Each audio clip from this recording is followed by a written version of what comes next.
thanks for coming to my channel for yet another review.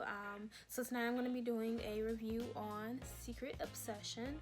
This is a thriller starring Brenda Song, Mike Vogel, and Dennis Haybert. It's also directed by Peter Sullivan, and so it's about a girl named Jennifer who's played by Brenda Song. She wakes up with no memory after this really bad car accident, and so her husband Russell, who is played by Mike Vogel, comes and takes care of her as she's getting better. But as she's getting better, she starts to get her memory back, and as she gets her memory back, things aren't portrayed how she's remembering them.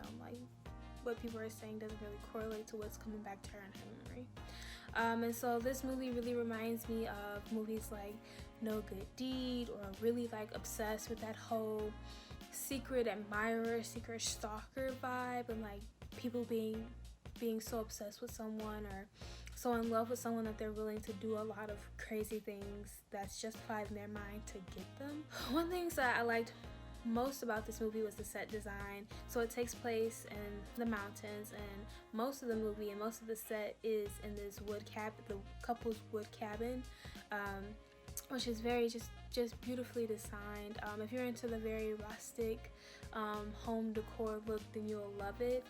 It's very simple but yet very, very well done at the same time. The acting was believable. It wasn't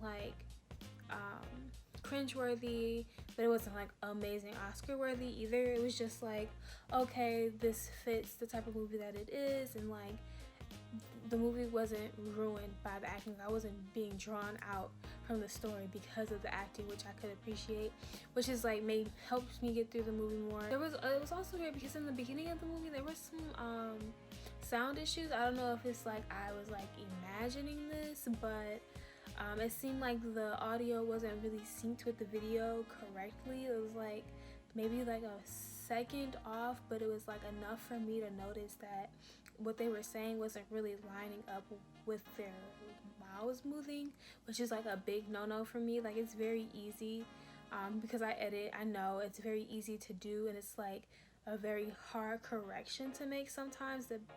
Especially if the audio isn't correctly recorded, and so sometimes that's something that you just can't fix. But it did get better after the first couple scenes of the movie. Before the first couple scenes of the movie, it was just not syncing up, and so that took me out of it.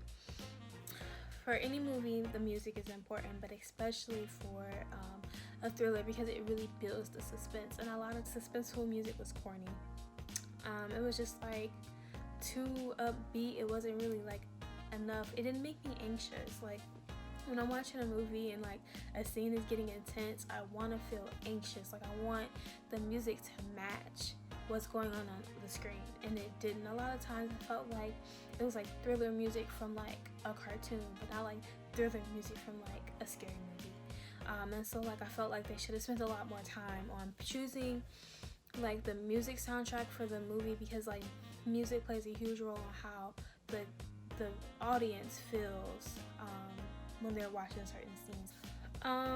One of this movie's biggest downfall to me was that it had a lot of plot holes, things that were never followed up on, things that kind of seemed pointless, things that didn't tie up to me at the end. And so as a movie watcher, I'm wondering okay, what was the point of that? It really didn't help anything. One of the main things that for a long time I was trying to figure out what was the purpose, was he coming back, was not spoiler alert or whatever, but the guy who came to the hospital with flowers asking for Jennifer, we never find out who he is. We never find out how he was related to her, how he knew her. I felt the writer just put him there to kind of take the attention off of someone else, and didn't really have someone to take the attention off, or somebody else to be the other suspect. So he wasn't really well developed. It was just I just need you as a placeholder, and I felt that could have been done a lot better. It could have been like a little bit more back and forth with that. Like they could have just utilized that person a lot more. And he was only in like 3 scenes, and it was just like, I'm here to throw you off, but now that I'm gone, I feel like they revealed it too soon. Like I knew too soon what was going on. I mean, like I already knew in the beginning, because like all of these movies have the same plot, but I still was just like wanting to like not think it was who I thought it was for a little bit longer, you know. But they kind of killed that really early, and I was just like a little less invested because I'm like, oh, I already know who it is. Also, the side plot scenes for the detective, like the fact about his daughter, like that, it didn't really fit in the movie. Like it didn't give us any context. Like yeah, it kind of told us like who the detective was, but his daughter's situation wasn't at all related to Jennifer's situation. His daughter had went missing, and Jennifer had gotten to a car accident. Like it didn't correlate. And so like how they were trying to make it fit with the police officer saying, oh, I know why you're getting like really invested into this case. I'm like, that only works if they were the same type of case. They weren't the same type of case. It was around the anniversary, around his daughter's birthday, so like maybe he was trying to keep himself a little bit more busy. But like we never found out more about the daughter situation, or did he have an ex-wife? Like what happened to her? Like it never went any further than that initial scene and that scene with the gifts. So I was just like, okay, is this coming back later? What was the point? For the most part, in this movie, the cinematography was good. There was emphasis where there needed to be emphasis. There were different shots to like change things up. There was also very good pacing for this movie. Like I felt like it moved as it should, and then the scenes where they were building the tension, the cuts got shorter and shorter and shorter, like they're supposed to build that suspense. There were a couple scenes where it was just like, what are you trying to tell me? Like one scene where they just left the camera on one of the chairs, and it just like lingered there as it slowly zoomed in. Then cut to the next scene. I'm just like, is this chair coming back later? Is this chair important?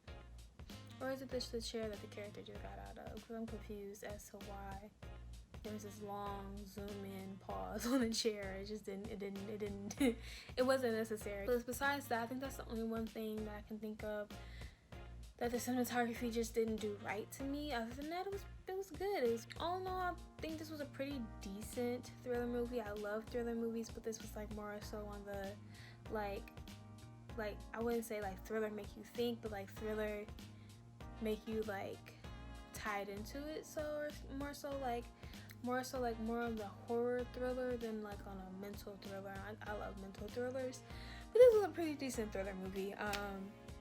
It was a very typical thriller plot. If you watch movies like this a lot, then you already know how it's gonna end. But sometimes, for some reason, we always still like to see like how it's gonna play out, what's gonna be different about it. If you're not really like a thriller person and you're not really didn't really like Obsessed or No Good Deed, then I would just say you can steer clear. You're not gonna feel like you wasted your time, but you're not gonna walk away like, oh my gosh, that was the most amazing movie ever. So I would just give it a flat C.